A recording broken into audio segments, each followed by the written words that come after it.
Well, the simple part that most people don't understand is that every thought we think and every word we speak is creating our future. But most people don't get it. They don't understand it. They've never heard it before, and they think it's ridiculous.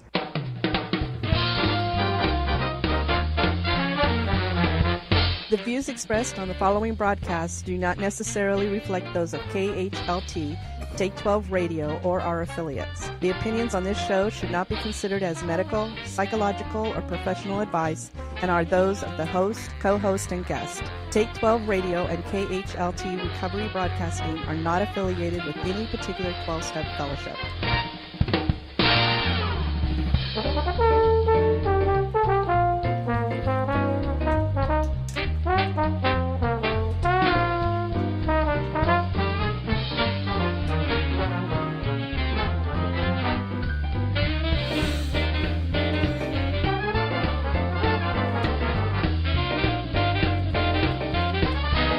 Now, here are your co-hosts, Tony, Bruce, and the Monty'man. That's right, and welcome, everybody, to the great reality here at Take 12 Recovery Radio. This is the Take 12 Recovery Radio show, broadcasting to you and for you from the beautiful outskirts of wonderful downtown Albany, Oregon, in the KHLT Recovery Broadcasting Studios. Tony is here. Bruce is here. Hey. Christy the cat is here. Nala is here. And Tony is not only here, but she's back. Yes, I'm back. Yeah, so you were up in Washington State. Yes. Washington State. I watched my cub graduate. Your cub. Yes. That's what she calls her kid. I'm her lioness of a mother. Lioness of a mother. It was the most proudest moment of my life. Wow. Yes. Isn't that cool? Proud of that girl. Yeah, and everybody got along? And yeah, it was great. I went up with maybe expectations, but along the way, some hopeful thoughts that things would be good, right? But yeah, and nobody tried. Everybody was just who they were. We all meshed. It was amazing. Because in the past, it hasn't always been that comfortable. Yeah. It's been really had to been pieced together. But right. It was an amazing weekend. I almost didn't come home. So let me ask you this: Did they change, or did you change? I think we both did. Because changing and thinking has to go on both sides. It's like, I can't always worry about what they're going to think and continue to just work on me, and they just have to do their own thing. And so what happens when the other person never does change, but you're changing the way you think? I just have to keep working on me. That's it. There's nothing I can do. We see things differently when we change the way we think, right? And don't get me wrong, there were a couple of uncomfortable moments, like 2 or 3, but I was just like... Went through them. They roll off your back. Yeah, they weren't it gets easier every time I go up there. But this was it was just God's work. That's all I can say. It was just amazing. I'm still like blown away. Yeah. So here's the really cool thing about changing the way we think. Mm-hmm. Even if other people or persons don't, right? Yeah. When our thinking changes, we see them differently. Exactly. Even when they're still a horse's patoot, we see them differently. We're able to adjust like we've never been able to before. Right. And I wasn't scared this time either. I mean, I was a tad worried, but usually I'm terrified. Right. So I think that helped a lot with me just being... So God gave you a calm. Yeah. I'm glad I had to drive by myself beforehand to process Oh, that's everything. good. Yeah. Yeah. Well, and it's a long drive. Yes. Wait, now, what part of Washington? The Puyallup area, so it's like 190 something miles from here. So is it before Seattle or after? It's kind of like in between, but to the east a little bit. Oh, okay. So the Tacoma, Puyallup, right. Edgewood area. Kirkland. No, Kirkland's up further, right? No, Kirkland's more east. This is still Western Washington, just to the east. Oh, okay. Yeah, okay. so like right off 512. So I cannot believe the traffic up there. Oh, I did not miss that, and I ran into it many times. It is bizarre. And I don't even recognize anything up there anymore. I got lost in my own hometown. How sad is that? I'm like, where did that come from? What the heck is that? Oh, my God. Bruce, how are you? Hi, Bruce. Bruce is here today. I want a little bit of her Get up and go. Giddy up. You want a little bit? My get up and goes and got up and went. But she is like a rocket. And if you lit her up right now, she'd just take off right through the roof. And, hey, I'm telling you, you ought to see her. I know. It's been a long time since I've been this happy. Yeah. Yeah, that's good. Naturally this happy, too, at that. I did not have one worry. Well, it's kind of catching. Because it is catching. I'm kind of uplifted just seeing her, Aww. happy like that. So it's catching. So does that have anything to do with our thinking? It may have something to do with our thinking. It may have something to do with our thinking. Which brings us to the topic for this week. The title of the show is "My Thinker's Broke." My thinker's broke. And we're going to be talking about changing the way we think. That little sound clip at the beginning, I have no idea who that was. It sounded like the person who did Wonder Woman. Yeah, no, I don't know who. No, it's some psychologist or something. Anyway, but I liked what she said, and so I just stole it off the internet. It sounded like Borrowed it. Sounded like my son. Did What? it? Because your son's a psychologist or something, My right? son's a psychologist. Yeah. So here I'm going to give the listeners a little teaser here. All right. So because we're a faith-based recovery radio show, all right, I'm going to say this without apology. Oh. We believe that we have been that God spoke the world into existence by His word. We believe that He spoke us into existence.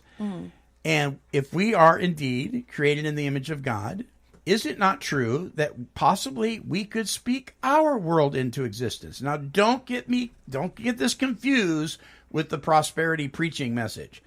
I think I have a Cadillac. I think I have a Cadillac. I have a Cadillac. I guess today would be Lamborghini.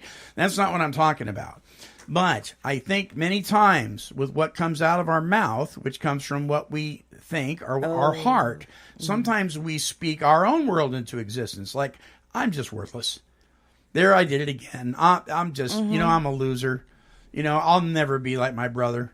These kinds of mindsets that we have. Once an alcoholic, always an alcoholic. Not recognizing alcoholism, but saying it as a doom and gloom thing, like it's just this curse upon us. Man, if I can't get to a meeting, I'm going to drink because I'm such an alcoholic. I mean, come on. A prisoner in your own mind. Yeah. So sometimes what comes out of our mouth, we kind of create the world around us, and so we're going to be talking about that and what we can do about that, what we can't do about that, because I think sometimes we think we can do more about certain things than we can. We forget who's behind it all. And I think sometimes the way we think, we don't think we can do anything. Yeah. And so we just rest on our laurels and hope somebody else will save us. Yeah, dirty mouth, potty mouth is another one that I think that I'm still working on that. We did a whole series on God and the potty mouth. Yeah. We may do that again. Boy, that raised some eyebrows. I'll admit that I do have. I'm still working on that. Yeah, but I'm saying it in the way it fits into this. We create our own world. Yeah. With this potty mouth. Why are we doing this? Why do we have to use language Certain like words. that? Right. You're right. Right. So anyway, that is there. It's been a crazy couple of weeks for the Monty'man with graduation and college stuff. And my son received the John Philip Sousa Award, which is the highest music award that a high school student can get. Oh, Colin did? Yeah, they only give out one a year. Nice. Per high school, and they work very, very hard all the way from middle school or junior high up through high school to get that. And out of all the band students and so forth, if you get it, it goes into a national registry. Nice. And so he got that, and we were very, very proud of him for that. And boy, what a busy kid! He just got back from Disneyland. That's right. His girlfriend and two buddies drove down there, and of course, Colin, Mr. Control Freak, he drove most of the way, minus maybe 2 hours. They made it down there at about 9:30. Left at 5 in the morning. Made it down there at 9:30 in Anaheim.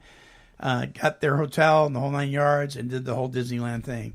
And so I had a couple of people ask me, you let your son drive to Disneyland, L.A., with his girlfriend? Oh, Lord. And I said, yeah, actually we did. And I didn't even flinch once. We trust God. Mm-hmm. And it's not about trusting Colin so much as it's about trusting God. Yeah. But these two young people have an amazing amount of integrity, and we pray over them, and they were with other people and have no problem with it at all. Exactly. And so there's that. Some people would disagree, but oh well. They got back safe, and now in another week he goes off to Romania. Oh, for his mission. For his mission trip. Yes. Yeah. Nice. Yeah, so that's exciting, and man, he raised all that money himself, and oh, did he really? Yeah, it's $2,500. Yeah, nice. Is he taking his girlfriend there? Actually, yeah. Oh, yeah. And they're driving. Like, okay. No, but they're not. They're driving. They're going with this. There's a whole youth contingent of people from several churches, and they're going as a contingent, and so they've had to prepare for this thing for quite a while. You know, youth pastors they've had to learn about Romania. They've had to understand the money exchange, some of the things you do and do not do. When you go to a foreign country, you do not brag about your country. Mm-hmm. No. Not. Oh, I'm sure. It's not polite. But there's all sorts of things that you have to learn. One thing was good news is there's no required immunizations for Romania. When I went to Japan when I was 16, man, I had to get all sorts of shots, but not from Romania. So that's good. But anyway, so when he gets back from Romania, then he goes off to college to start his master's career and then PhD, hopefully, in music education. So, man, that's just been busy. So we're going to be empty nesters. Yeah, that's the flashing light. It says the phone's ringing. Ignore that. Empty nesters. You know what? I don't know if I'm in denial about that or what. I guess it hasn't hit me yet. You're still in shock. I know. I haven't. It hasn't even Yeah. I haven't even embraced Kylie not going back to high school yet. You know. You can't protect your cub from the world anymore. You gotta let your cubs grow up, and it's like I'm no. saying hooray, hooray. I mean, toss them out and let them fly. Oh, Lordy. That's what my dad would say. And the backyard lawn still isn't mowed.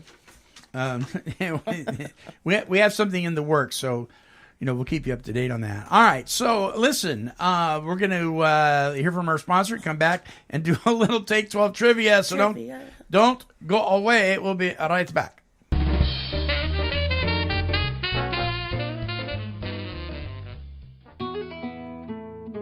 Serene Scene magazine is published for individuals who are seeking knowledge, support, and hope. Addiction is a systemic problem, and the content of Serene Scene reflects the complexity of putting addiction into remission, with special attention given to the loved ones of the addict. And now, here's Andrew Martin, Editor-in-Chief for Serene Scene.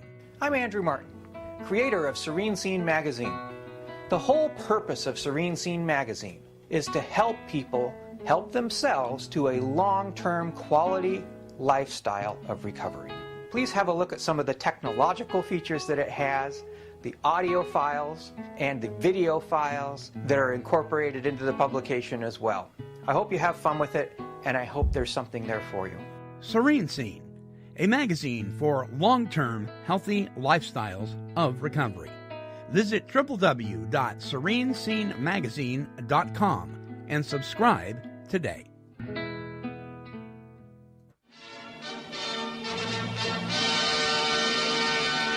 And now, yes, it's the Quiz of the Week. That's right, everybody. It's time for Take 12 Radio's Quiz of the Week. That's right. Sponsored by that recovery magazine, the 12-Step 12-Step Gazette. Visit their website at 12stepgazette.com. Now, here's the Monty'man. La, da, da, da, da. Oh, Christy the cat, by the way. Christy the cat took a little visit to the vet last week. Something bit her right rear paw. I'm sorry. Yeah, and she got hurt. Is that what happened? You found out? She got bit. Yeah, she got bit. And by something that was bigger than a bit cat. her? Yeah. You bit her? But she's resting comfortably over there on the chair in the office area of the studio.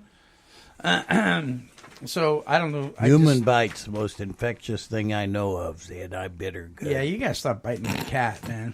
All right.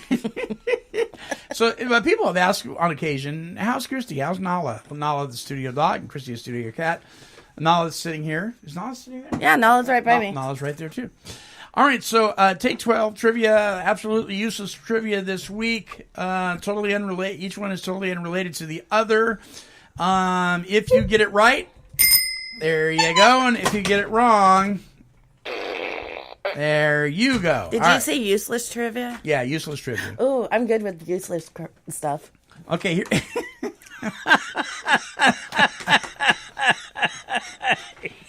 Lord have mercy. I wish this was TV. So you could see how she...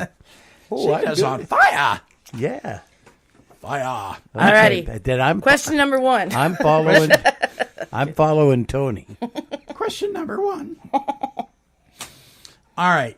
Question number 1. San Luis Obispo, California. Very beautiful place. Is the home of Bubble Gum Alley. All right. So here is your question and your 3 choices. What is Bubble Gum Alley? A, an alley with brick walls covered with already been chewed gum wads. B, the place where bubblegum was invented. Or C, the home of the largest collection of bubblegum machines. Okay, I know Seattle has one, and it's like a bubblegum wall type thing, but I don't know if they call it Bubblegum Alley. But Kylie did say it was in a weird place, so I'll go with A. A, an alley with brick walls covered with already been chewed gum. Mm-hmm. All right, Bruce, what do you think? None of them. You don't think it's any of them? Ooh, D, none of the above. Indifferent, Bruce. Sorry, Bruce. Tony is correct. Woo! It is an alley with brick walls covered with ABC gum, already been chewed. One of her senior pictures has that. Out of here. Yeah, actually, I have it in the car. I'll show you. That's nasty. It's nasty, but it's cute. Little kids go around licking it. Ew. That's nasty. All right. Okay. I thought it was talking about race cars. What? What? Mm-hmm. Bubblegum? Yeah. I don't understand. Bubblegum alley. Gum. Oh, an alley, like a race car alley. Mm-hmm. Okay. All right. Oh, okay. All right. I'm lost. All right. Okay. Number 2. But I didn't want to say that. See? And I understand because of why. Tony's answer. I should have followed Tony. Oh, no. Oh, yeah. Well. Okay, go ahead. I'm sorry. That's okay. All right. Number 2. In the late 1920s, Oh, Lord. who arranged 200 golf balls in neat rows in the hollow of a fallen tree at a public golf course in Winnipeg, Canada? What? Who arranged 200 golf balls in neat rows in the hollow of a tree? Here you go. Here's your choice. A gopher, B, an angry golfer who was playing a trick on his teammates, or C, a young boy playing with his friends. C, I guess. Young boy playing with his friends? We'd say Bruce. I'll go with the golfer. The golfer? Well, you would both be incorrect. It was a gopher in the mistaken belief that they were eggs and would make appetizing wintertime eating. We knew that. Yeah, we knew that. Yeah, We're just not we out. didn't want to say Yeah. it. We said, let's pick the 2 that Exactly. doesn't win. We have that ESPN going on now. Yes, sir. All right, now we'll see how well you know your money. Oh, I know money. Okay. How many grooves are there in the edge of a quarter? Here's your choices. 35, 56, or 119. 119. 119. You both are correct. Yeah. It was 119. We know our quarters. Was that just a lucky guess, or No, we know our money. you know your money? money. All right, and here's your bonus. What did the Apollo 8 astronauts use to fasten down tools during weightlessness on their 1968 moon orbiting voyage? Quarters. That's not one of the choices. Silly putty, chewing gum, or duct tape. You fix anything with duct tape. Duct tape. Duct tape. Sorry, guys. What? Don't say chewing gum. No, it was silly putty. Really? Yeah. I missed every single one. Well, congratulations, Bruce. Gosh. You didn't even try that time. I mean, isn't that just a little ridiculous? I think chewing gum would have held better than silly putty. Gosh. TikTok trivia is just a little bit ridiculous. And that brings us to another conclusion of the wonderful radio game show that Bruce just loves. Take 12 recovery trivia. All right. And we'll be back right after this.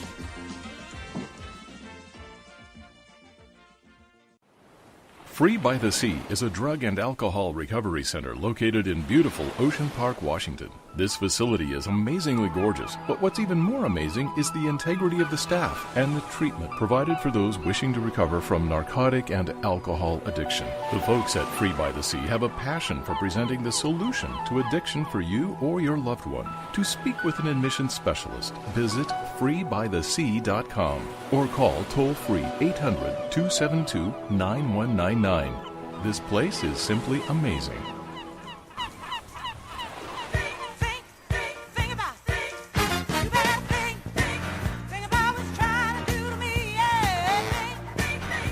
Think. Think. Who is that? That's Aretha. I was going to say that. I know that voice. Yeah. Aretha Franklin, yeah. That's my girl. So, in amongst some of the sayings on the walls in 12-step fellowships, particularly the mothership, Alcoholics Anonymous, you will see, and I've got them in the studio, as a matter of fact, in order, live and let live, easy does it, but for the grace of God, think, Over and the top. right over there. And what's the last one there, Tony? See it? On top? Trust. I know Go, get up and read it. You can read it. Hold on. It'll make you think. It says... Oh, okay. I made her work. Yeah. First things first. First things first. Okay. That's a good one. And so anyway, it's a clever little thing. Now read the first word of each one, Tony, in order. The first word of each one. First word would be live. Live, easy. Hold on. But Live. I can't see that. live easy, but think first, is what it says. So that's kind of cute. That's actually very true. Okay, did you notice something strange about how they're placed on the wall? Alphabetical order? No. They're above the steps in the tradition? No. Oh, I wasn't prepared for What? this Do again. you notice something strange about how they're placed on the wall, Bruce? They're all placed together. Yeah. But one is very different than all the others. Ooh, one's red. No.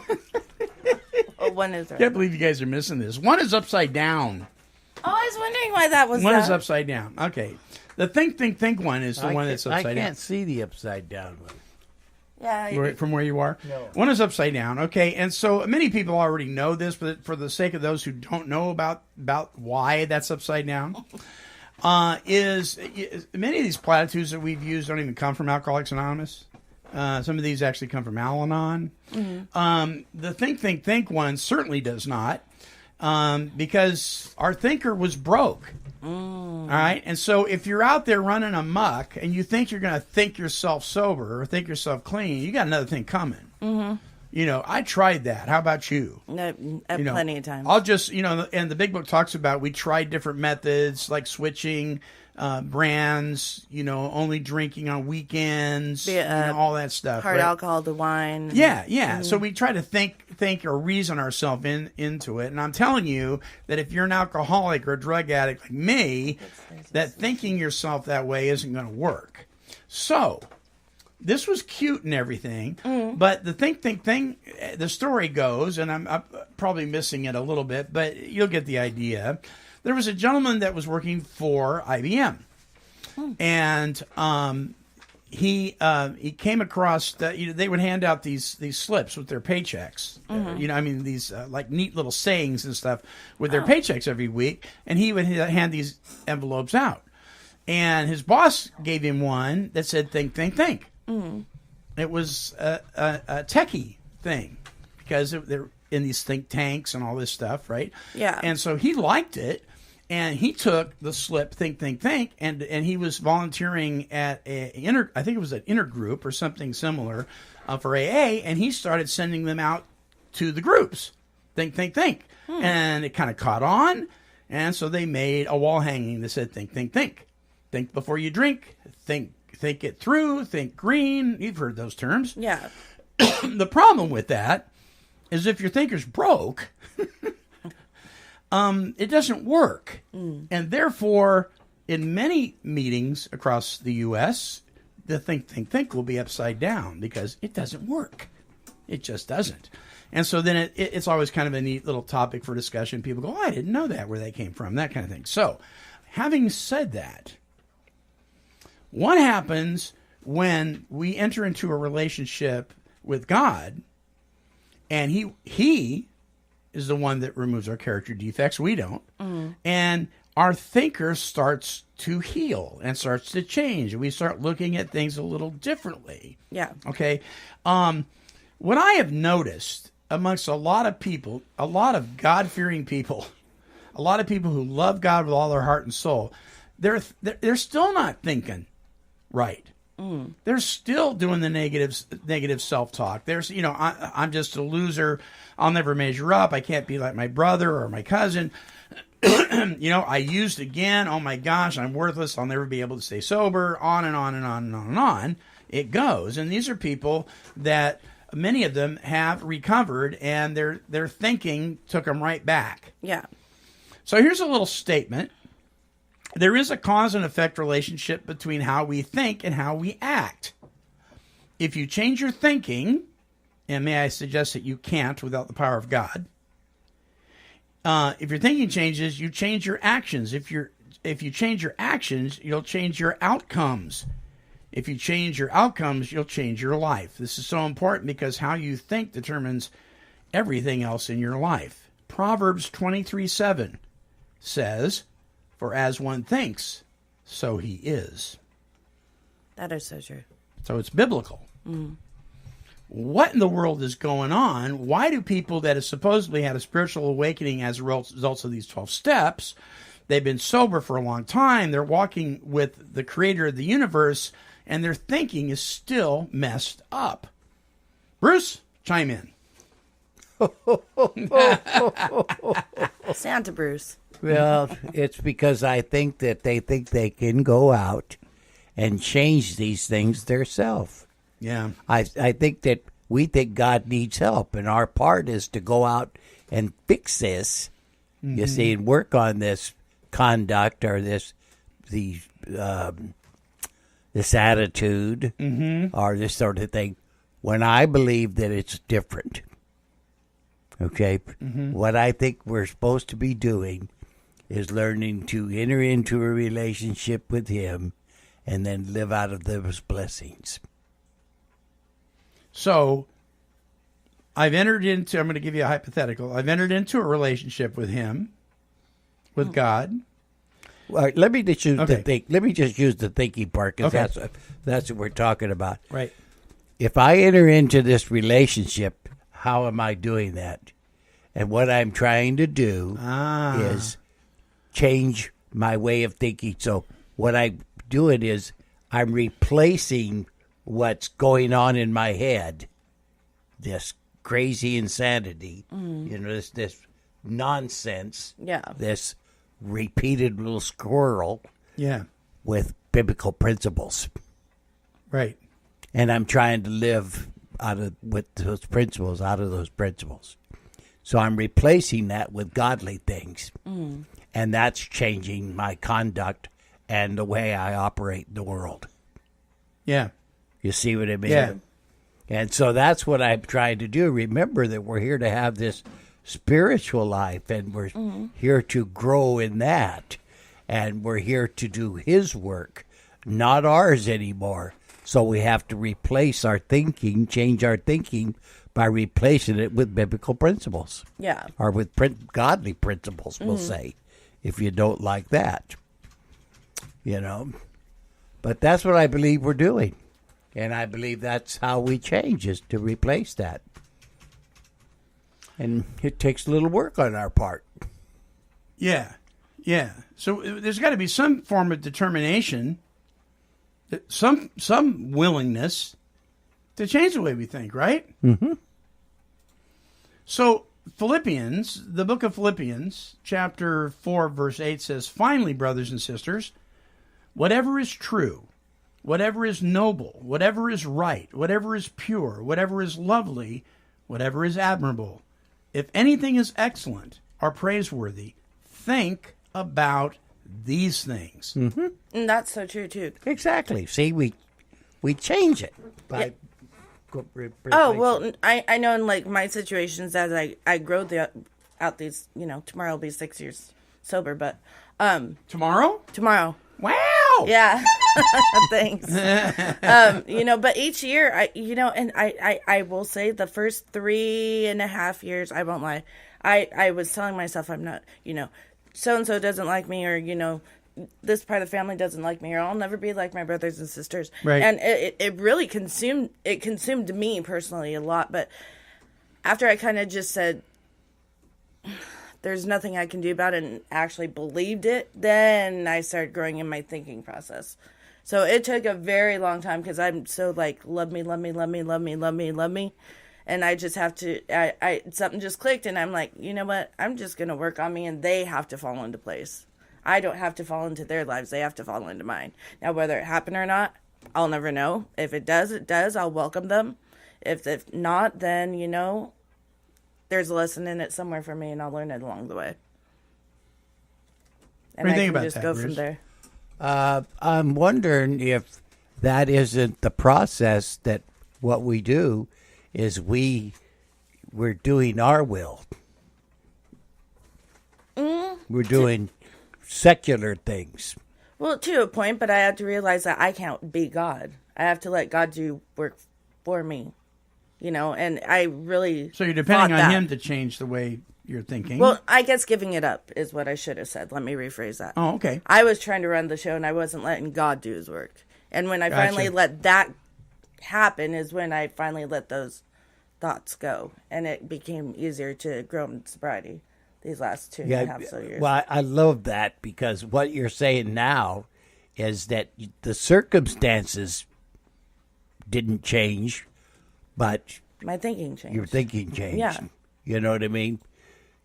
So that is I think that's wonderful that that become more important than the circumstances that you were in. Yeah, and I think it took me longer because I'm stubborn. I want things and I want them now. And I'm sure every alcoholic addict in recovery thinks that way. But I so wanted those relationships, and it took me forever to just be like, here, God, I know I can't do anything. Isn't it interesting, the tighter we hold on to something, the more we're apt to lose it? Yeah, and it made it worse. Yeah. But I just want to be clear on one thing, because I love this topic. We're not saying let go and let God, are we? Not necessarily, no. Okay. You mean in the context of, I'm just going to let God take care of it, I'm going to sit on my rear end. Exactly. Right. Yeah, no, I have that. to just work on me, and then, let God do his work while I do my work on myself, So as he directs you act. Yeah. Yeah. Thank you, guys, because sometimes I have a hard time saying it. So there is... No, that, I think you did a good job. I just wanted to be clear. Yeah. There is a huge difference between happiness and serenity. Mm-hmm. And here it is. Happiness is based on our happenings going on around us. And if that works out, if our happenings are going well and our mindset's matching up with that, well, wonderful. But more times than not in life, the things that are going on around us, right, want to poke holes in our happiness because we're basing the way we feel on our circumstances. Exactly. Serenity, however, and I'm not talking about serenity that the 12-step program boasts about. I'm talking about true inner serene peace, the peace that only God can give, I can have regardless of my circumstances, even though I'm not particularly happy. So somebody can look at me and say, you don't look too happy. I said, no, but you know what? I can lay my head down on the pillow at night. Yep. You wanted me to tell you a real quick story about a girl? Yeah. Oh. That she was this Al-Shabaab that captured her. And She was a what? African African American? terrorist. Okay. Al-Shabaab, I think that's how you say it. Oh, okay. You know. Anyway, she was taken and she was held for 4 months, and she was raped at least 4 times a day. Oh. You know what I mean? And lived through that. And her parents went to a brick mason, a person had a business, and borrowed the money from him to buy her back. And they bought her back, and then 11 members of the family all became made bricks. They become slaves and made these bricks, and they got $3 for 1,000 bricks. Wow. Okay, when they put these bricks together. Well, right in the midst of this thing, this girl said she found peace. Peace of God. Yeah. Wow. Her family are all in bondage now, and they're making these bricks. And she'd just been through this horrific thing. But then right in the midst of all that, the circumstances did not change like you were talking about, but peace came. Yeah. You know? Now, see, that's what we're talking about. Now, watch this. If that changed for her and she lives out of that blessing, don't you think the way she treats her attackers, the way she looks at other people, the way she looks at her family, her response to the world is going to be totally different. You bet.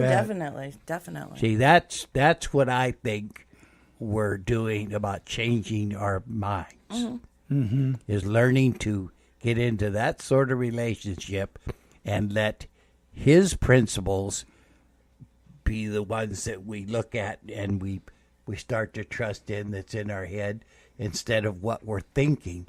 We ought to stop listening to ourselves and start preaching to ourselves. Yeah. You So know, what's coming out of our mouth needs to change. well, we have to stop that. What's going on, what we hear up here, and then start telling ourselves what I mean by preaching to ourselves is the verses that we know from the Bible. Talk to ourselves about those and don't listen to what's going on there. Don't listen to yourself anymore. Talk to yourself about other principles of God. Well, let me throw Ratchet into that one for a minute. Okay. Ratchet. Yeah, Ratchet. And not a bad one. You know, there are sometimes, too, where it's like, you know, everybody hears, you know, the normies here, we have to work on ourselves, not think, you know, first thought, bad thought, blah, blah, blah. But where's the fine line to where we have to say something like, okay, yeah, that's how I have to live, but I can't allow you to do this. I have to put a stand on certain things in my little world. Oh, absolutely. Absolutely. If you're being abused. Well, not abused. Well, let me finish. If somebody's crossing the line with you, you know, I mean, there's certain things, there's certain behaviors that it's okay to say, and I had to tell my mother this, it is no longer all right for you to speak to me in that manner. Now, that didn't mean she was going to change it, although she did, but I had to make that stand with her. Yeah. Because I had never done that before, and what she was saying to me verbally and my wife was unacceptable. It was damaging and inappropriate. Now, I will tell you, though, that I had to come to the conclusion, the acceptance, that even if she didn't change it, that I was okay. And here's the thing on that, too, to expand on that. So when you finally do that,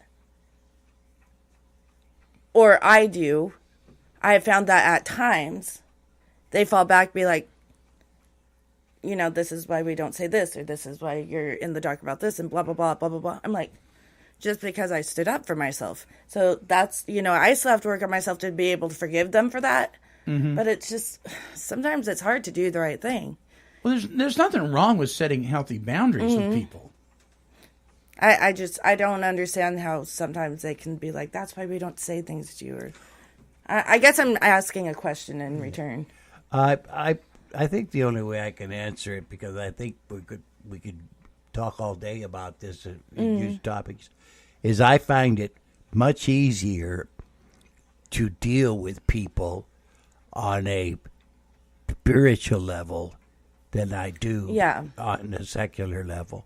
If I'm living out of that spiritual life, if I'm actually trying to practice these things, I'm not just saying them, I'm trying to live them. Exactly. And that way, and I think things start to fall into place.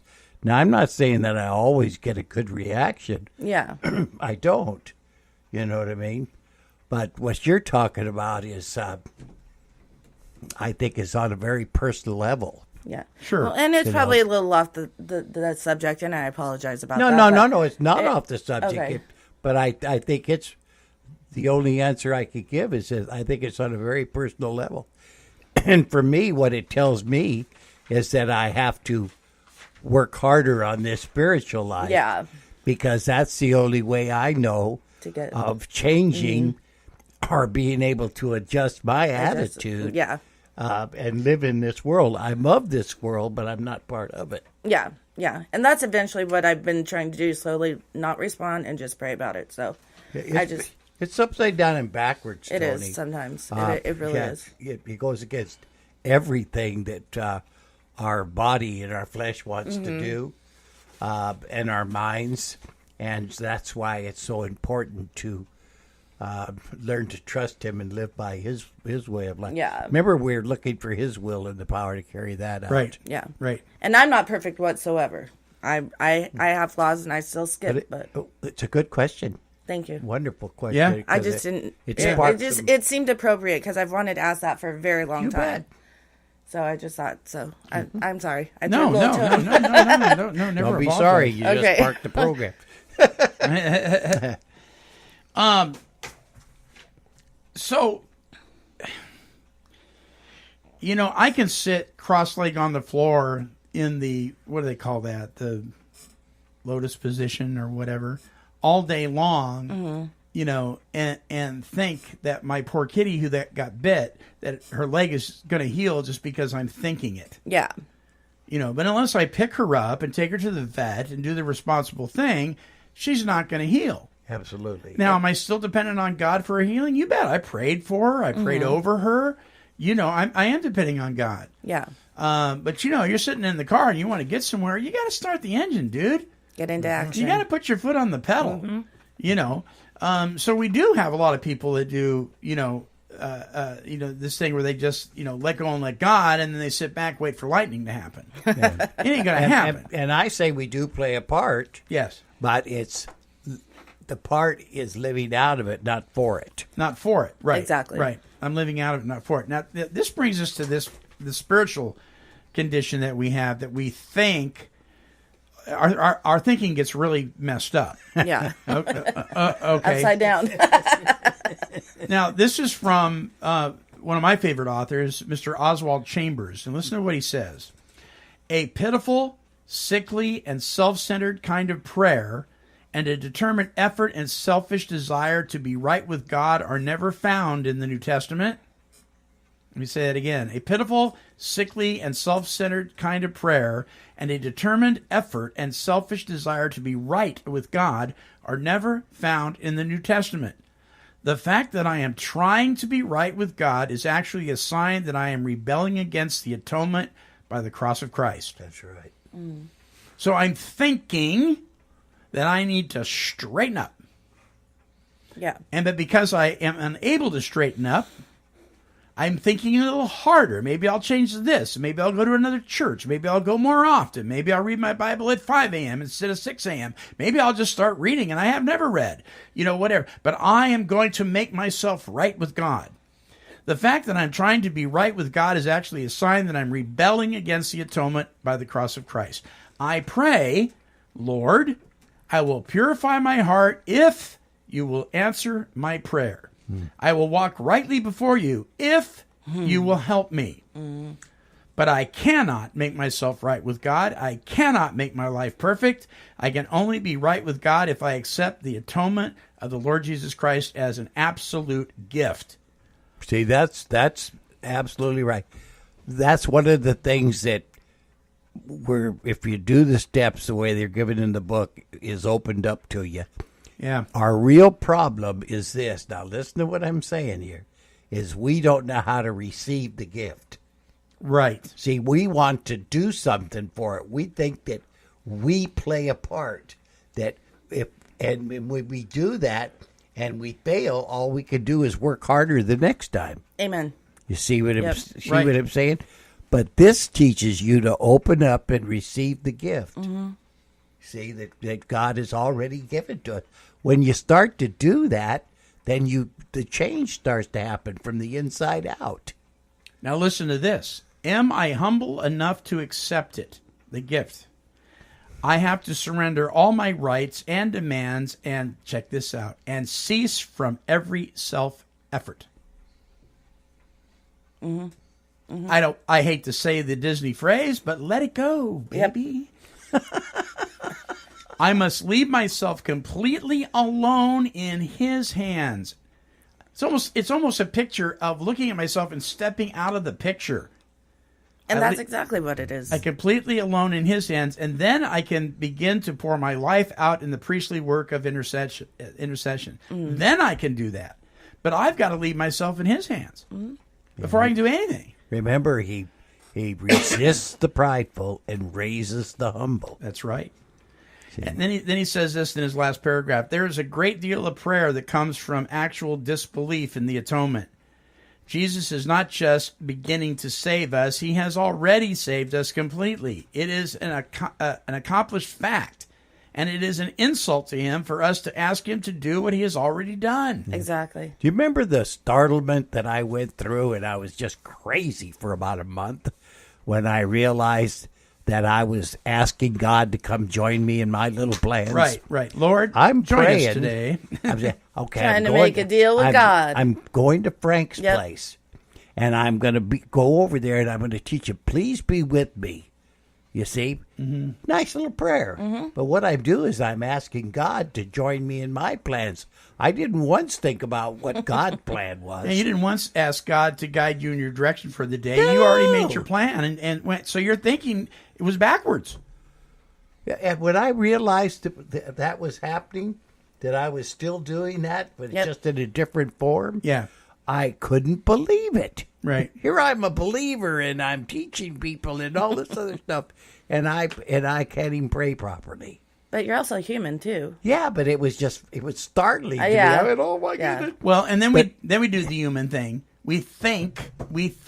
In order to be humble, we have to beat ourselves up. Otherwise, it's not. See, I do that. I do that all the time. I do that all the time.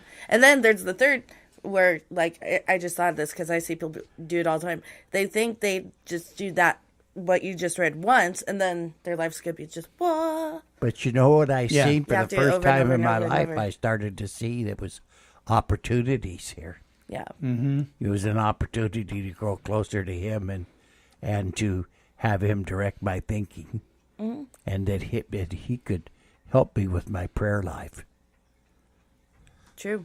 So amazing. So what I hear you say is that if our thinker is broke and we don't have the ability to fix it, if we're not depending on God, then we're just going to walk around with a broken thinker for the rest of our lives and be a mess. Yeah, we can't think our way out of it. No. It's broke. Right. So we're trying to use the problem to solve with the problem. I know, I love that. My thinker's broke, so I think I'll do better. Yeah. Oh, Lord. I love the thing about the alcoholism. It actually says this in the book, too. And I'm not sure that I really agree with this, that it's a self-diagnosed thing. If I'm that sick, what business do I have diagnosing myself? If my thinker's that broke, there's a whole new program. That's a double-edged sword. That's a double-edged sword. How can I make a determination if I'm truly alcoholic or not if my thinker is that because broken? And I guarantee you have the listeners right now being like, wait, but it says in the book we can't diagnose them either. So that I think you're going to have some action but on you're that broke inside. Exactly. Yeah. You see what I mean? And they want you to look at your circumstances. Mm-hmm. See, that's what it's turned into. Right. And you're going to say you're an alcoholic because you go to jail. You're an alcoholic because you got a DUI. drank more than other people. Yeah. You got Right. 3 DUIs. See, that doesn't make you an alcoholic. That doesn't make you an alcoholic. And that thinking process is rampant through treatment. Yeah. They give you an assessment form. Have you ever lost a job due to your drinking? I hated my assessment. Your family ever mad at you due to your drinking? You ever get a DUI due to your drinking? Well, anybody can get those things due to their drinking and not be alcoholic. Yeah. They're good indicators. Yes. But that's all they are. Right. Well, and yeah, because that's so true. Because I hear people in meetings too be like, I didn't get those, but those are my yets. Because I honestly think that's true. You know, those things can still happen. It can still happen, you yeah. bet. But it's not the diagnosis for alcoholism. But what about if you don't even know what the disease of alcoholism is all didn't about? When I first got assessed, and I hated that stupid page. It's like 5,000 questions long. It's just like, shut up. Let's just go about our day. But then once you start growing and learning, it's like, oh, crap. So now I'm proud to say I'm an alcoholic. I am. So I'm sitting in the nurse practitioner's office talking about my depression. I'm sober 6 months. And this is what she says to me. I want you to read this, and I want you to tell me what you think about it. Now, this lady was really good. Mm-hmm. She knew what she was doing. She wanted me to hear what I was saying I was thinking about it and hear how crazy it was. Ooh. Okay, turn to page, sitting in an office with a counselor, right? A couple of years later, you've got to change your thinking. How do I do that? Well, that's between you and God. You're just going to have to do it. No instruction, no guidance, just do it. And unfortunately, that's what I hear in meetings a lot is just do it. Fake it till you make it. Act as if. And I'm like, nobody's giving me any guidance. Nobody's directing me or any of that. Exactly. You know, and I mean, heaven forbid anybody come up to me and say, you know, do you have a sponsor or anything like that? We stopped making the approach years ago. We're supposed to make the approach, those of us who have done this thing. And so I'm sitting there, left to my own devices, trying to think myself into sobriety when my thinker's broke and I need help. Yeah. You know, and if your thinker's broke, this kind of goes to the 0 + 0 thing, Bruce. If your thinker's broke and my thinker's broke, we both got broken thinkers. We need help. Mm-hmm.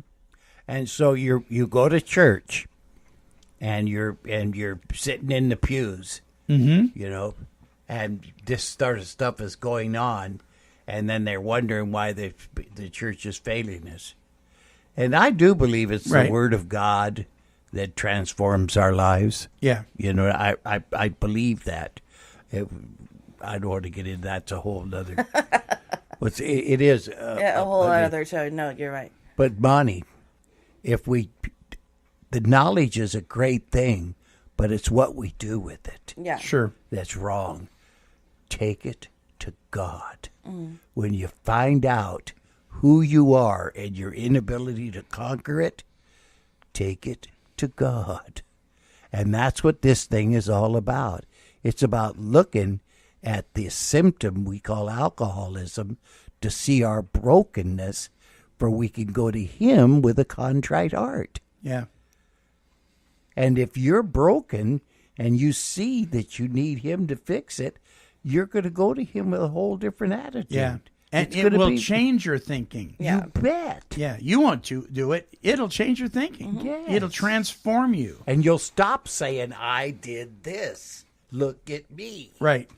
Yeah, I stopped saying that long. Or my sponsor. Because it's you give your sponsor all the credit and all that kind of stuff. You know? My sponsor, I love my sponsor, and I owe a gratitude I never will be able to pay. Yeah. But it's God that did this for me. See, my sponsor even says that when I try to thank her, she's like, no, it was God's work. I'm like, oh, okay. You bet. And then I keep trying to tell her, but you helped. She's like, it's still God's work. It took me like a good 2 years of her telling me that. I'm like, okay, God. Okay, it's God's work. Thank you for God's work is what I say now sometimes. But you see where I'm coming from with this whole thing. Yes, I do. Yes, I do. Mm-hmm. So our closing song for this week already? really, yeah. Wow. Really speaks to this. Sometimes you just need to look at things differently. Start there. All right, this is a song by Karen Taylor Good. And just imagine walking up to some poor guy who's having a horrible fishing day. He's been trying to fish. And all he does is say, I'm just not catching anything. And, I don't have a basket big enough to put the fish in, and so forth and so on. It's just a terrible day. All right. Well, listen to the words to this. This is a song by her entitled, "Well, Get a Bigger Pan." Check it out.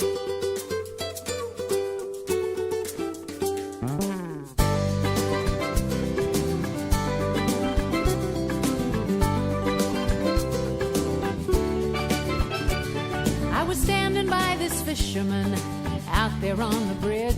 He bagged small one after small one, put them in his little fridge. Well, then he caught himself a whopper, and I watched him throw it back. I couldn't help but ask him, "Hey man, why'd you do that?" He pulled out this little skillet and said, "See, it wouldn't fit. It was none of my business, but I couldn't help it with." He'd get a bigger pan, get a bigger pan. When you got big dreams, for heaven's sake, don't throw those dreams back in the lake. It's not that you can't have it all, you've just been dreaming way too small. Get a bigger pan, get a bigger pan.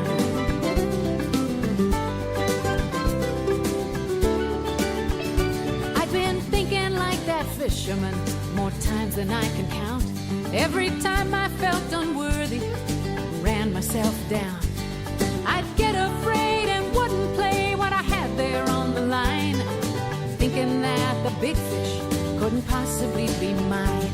But there's another fish to fry, and there's another day. Next time I hook the big one, I won't let him get away. I'll get a bigger pan, get a bigger pan. 'Cause I got big dreams, for heaven's sake, won't throw those dreams back in the lake. It's not that I can't have it all, I've just been dreaming way too small. I'll get a bigger pan, get a bigger pan. Uh-huh.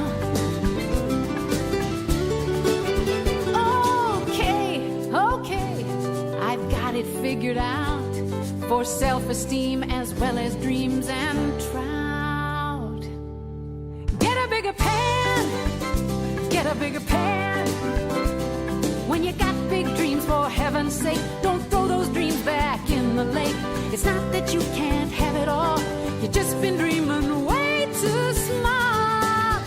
So get a bigger pan, get a bigger pan, get a bigger pan, get a bigger pan. Get the bigger, get the bigger, get a bigger pan, get a bigger pan. So are you thinking way too small? Is your thinking limited because it's based on your own thinking? Try thinking towards God's thinking. For heaven's sakes, get a bigger pan, man. Until next time, this is the Monty'man along with Tony and Bruce. And we're wishing God's perfect serenity for you. Bye-bye now.